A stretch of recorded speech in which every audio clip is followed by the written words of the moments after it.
Hello, welcome back to the science class. What time is it? Time for science. Yes.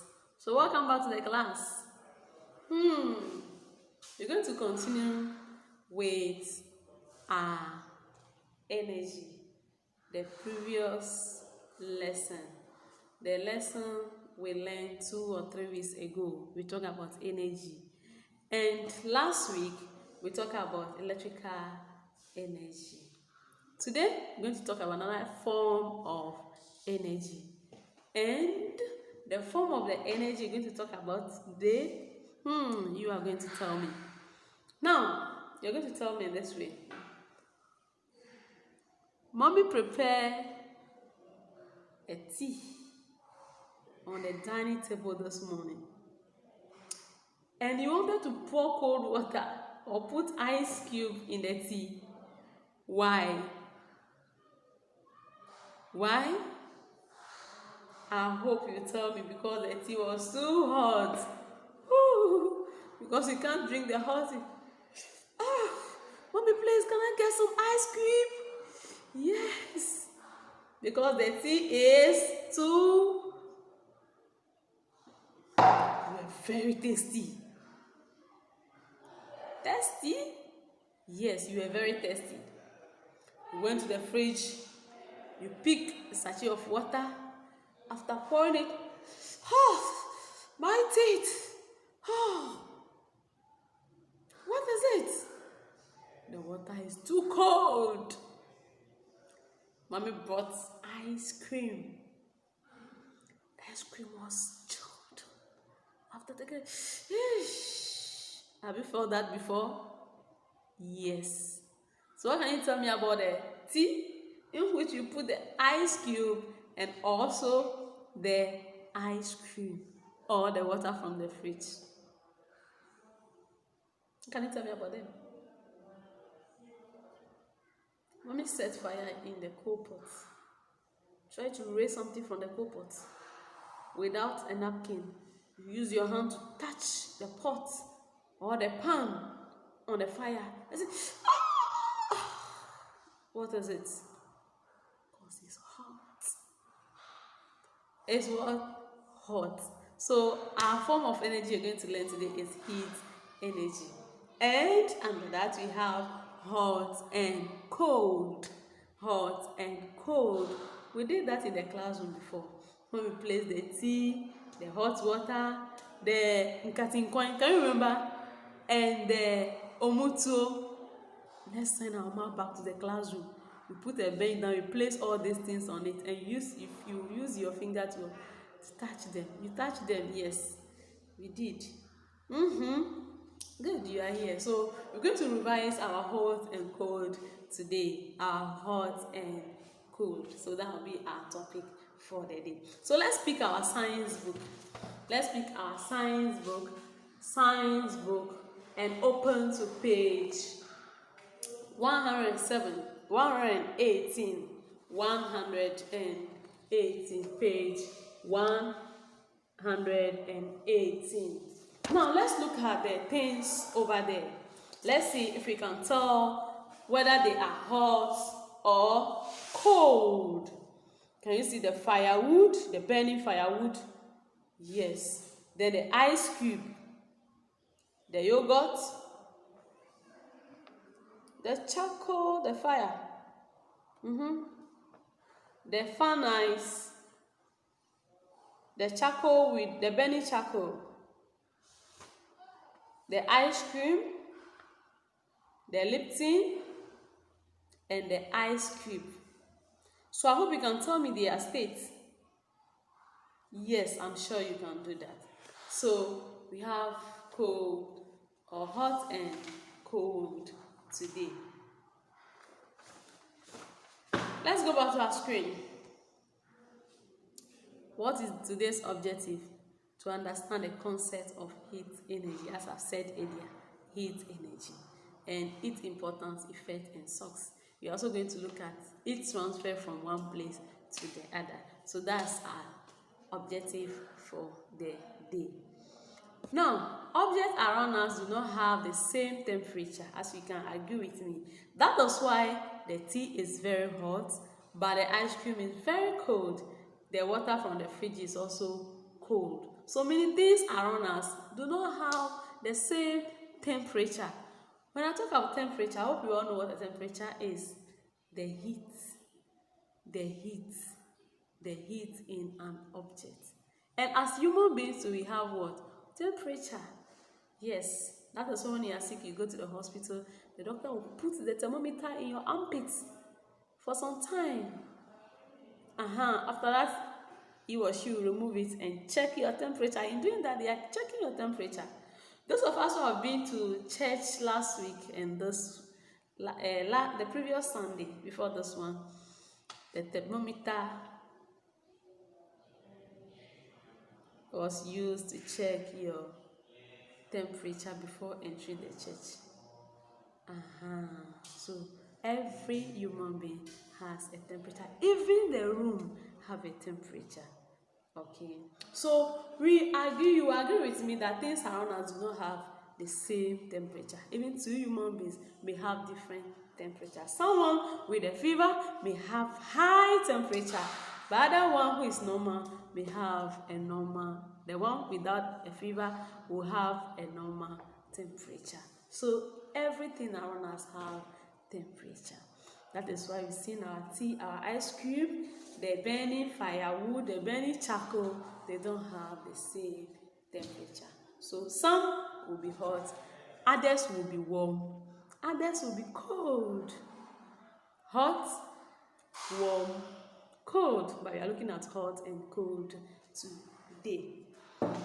Okay, let's go back to our book.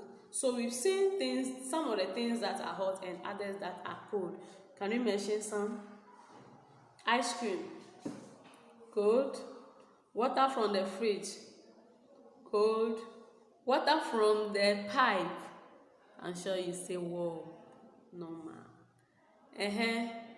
Ice cube, Lipton, soup from the fire.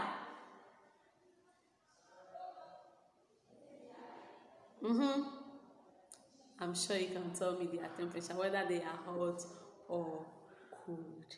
Okay. Now, how do you maintain the temperature? How do you transfer the temperature? We're going to look at that. To maintain the temperature of maybe your ice cream, you keep it in the fridge. After buying it from the market, keep it in the fridge. It will be cold forever. Ice cube in the fridge is cold forever. So in doing that, you are maintaining the temperature. Now, how do you transfer them? How do you make hot things cold? Now go to the kitchen. Heat water.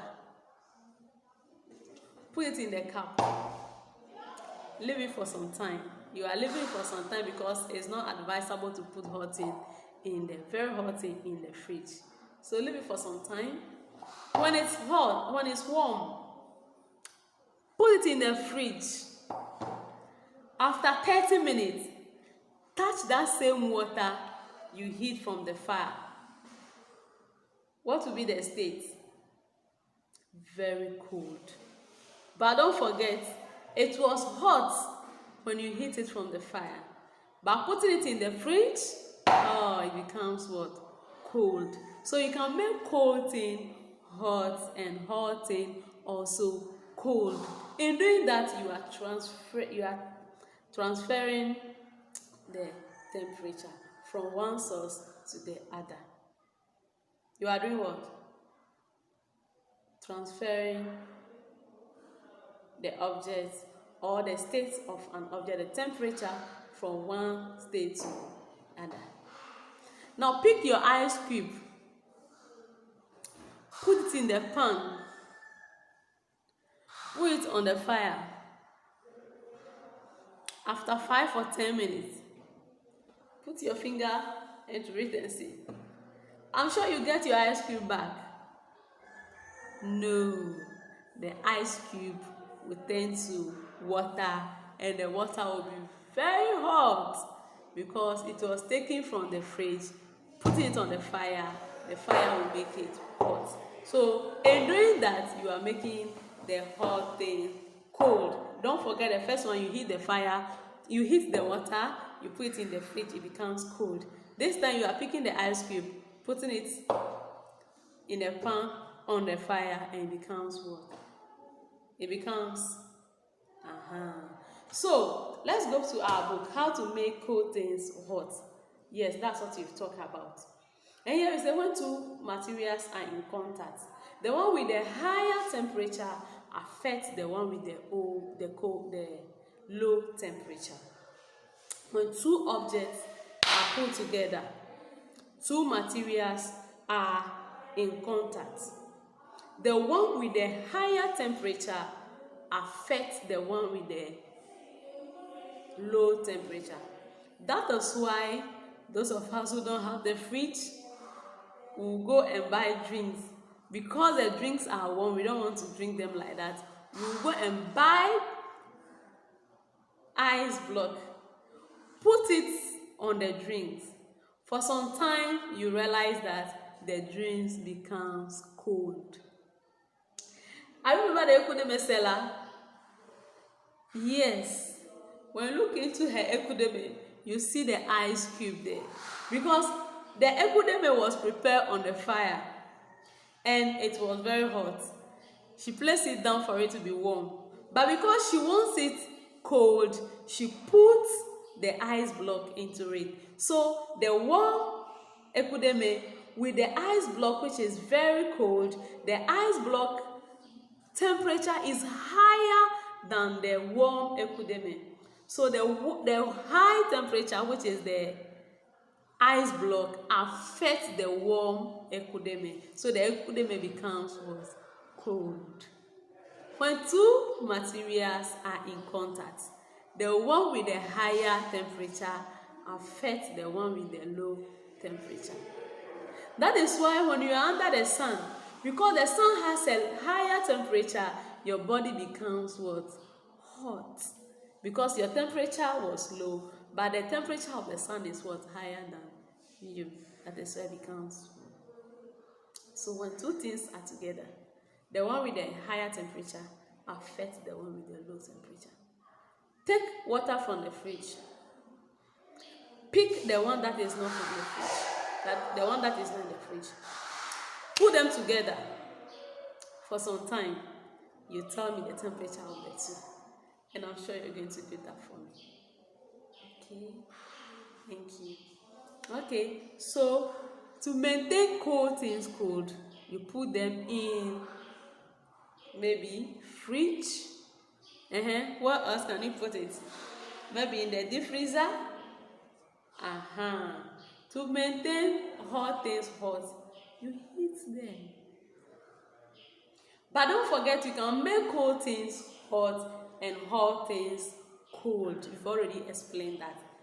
Taking the ice cube from the fridge, putting it on the water, it becomes hot. Taking the water from the fire, which is hot, put it in the fridge, it becomes what? Cold. So we can make hot things cold and cold things also hot. The same way we can maintain their state if we want them like that. If I want my Lipton hot, maybe it's already cold because I left it for some time, I always send it back to the cool pot or on the gas.